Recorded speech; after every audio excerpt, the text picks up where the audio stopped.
Syed Zafar Islam BJP से इस वक्त हमारे साथ जुड़ गए। जफर साहब, आपका स्वागत है। प्रधानमंत्री की मेहनत जो है अपनी पार्टी के लिए वो कामयाब होती हुई दिखाई दे रही है। कम से कम अगर हम बिल्कुल उस इलाके की बात करें जहां आज भी उन्होंने प्रचार किया है, तो बेंगलुरु रीजन में आपकी पार्टी पिछली बार से बेहतर करती हुई दिखाई दे रही है हमारे सर्वे में। देखिए सौरभ जी, बिल्कुल सही कहा आपने। आप जिस तरह का जन सैलाब देखने को मिला है, तो बेंगलोर के इतिहास में या पूरे देश के इतिहास में इतनी बड़ी जनता एक साथ इतना सवेरे 10 बजे सुबह उमड़ के आती हो, ऐसा इतिहास में नहीं देखा गया। 10 से 15 लाख या कल थे, आज उसी तरह की बेतहाशा भीड़ थी और सब प्रधानमंत्री जी की जो है को देखने आए थे। और इसी इसी जिस एरिया के बारे में बात कर रहे हैं, वहीं के वोटर्स हैं। मुझे पूरा यकीन है कि मैं आंकड़ों में नहीं जाता हूं जो आपने नंबर्स दिए, लेकिन हमें हमारे जो फीडबैक आ रही है, आपके रिपोर्टर्स भी यहाँ हैं, उनसे भी आप पूछ सकते हैं कि जिस तरह के फीडबैक आ रही है उससे मुझे लगता है कि यहाँ अगर हम 20 और 25 के बीच में रहें तो हमको आश्चर्य नहीं होगा। 32 सीटों में 20 और 25 के बीच में हम जरूर रहेंगे, ऐसा मुझे अनुमान है। हम 11 से हम बढ़ के कम से कम 22-23 तो होना ही चाहिए हमारा इस बार, ऐसा अनुमान लगता है। इसलिए कि इस तरह का ऐतिहासिक, लोग कहते हैं बेंगलोर में कि ऐतिहासिक है, जस्ट हिस्टोरिकल। इतना लोकप्रियता किसी नेता के प्रति आज तक बेंगलुरु की जनता ने कभी नहीं दिखाया जो आज हमें सभी लोगों को देखने को मिला।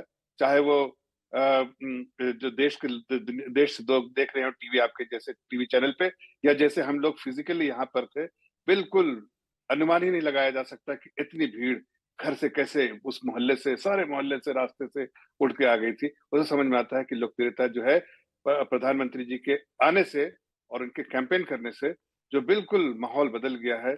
और फिर से हम कहते हैं कि हम इस बार प्रचंड बहुमत से यहाँ पर जीतेंगे और सरकार फिर से बनाने में कामयाब होंगे। अभी आपने कहा माहौल बदल गया, यानी पहले माहौल कुछ और था, ये मानते थे आप? देखिए, इस बात को हम तस्लीम भी करते हैं और हमें कोई ये नहीं है कि जब भी बहुत बड़े लीडर पार्टी के, किसी भी पार्टी के आते हैं, उससे थोड़ा सा फर्क पड़ता है। लेकिन आदरणीय प्रधानमंत्री की जिस तरह की लोकप्रियता है, तो फर्क तो पड़ता है। और हम अगर सिंपल मेजोरिटी में थोड़ा सा थे, अब दो तिहाई की अगर सोच रखते हैं या बहुत अच्छा परफॉर्मेंस की उम्मीद करते हैं, तो मुझे लगता है कि ये शायद माहौल बदलने से, आदरणीय प्रधानमंत्री जी के अगुवाई से, और जब से उन्होंने कैंपेन ठीक है, आप किया, माहौल बदलने की बात कर रहे हैं। नीरज मिश्रा जी हमारे साथ स्टूडियो में हैं, कांग्रेस के प्रवक्ता हैं। नीरज जी, आप तो खाली कुर्सियों का जिक्र करते रह गए और अभी फिलहाल जो ओपिनियन पोल दिखा रहा है उसमें 4 सीटों की बढ़त है, और अगर जफर इस्लाम साहब की माने तो ये और भी ज्यादा बढ़ेगा। इतनी भीड़ थी उनके रोड शो में। मैं सहसम्मान आपके इस आंकड़े को खारिज करना चाहूँगा, क्योंकि इस ग्रेटर बेंगलोर रीजन को अगर आप और हम समझें तो ये वो अर्बन पॉपुलेशन का इलाका है जहाँ बेरोज़गारी और महंगाई जो पूरे देश में चरम पर है, उसका सबसे ज़्यादा असर यही है। और अगर अक्रॉस सर्वेज हम देखें तो जो बेरोज़गारी का आलम इस एरिया में है, क्योंकि बेंगलोर को कभी कहा जाता था कि आप बेंगलोर में खड़े होकर एक पत्थर फेंकिए तो किसी इंजीनियर के सर पर गिरेगा, आज वही पत्थर आप फेंकते हैं तो किसी बेरोज़गार व्यक्ति के सर पर गिरता है।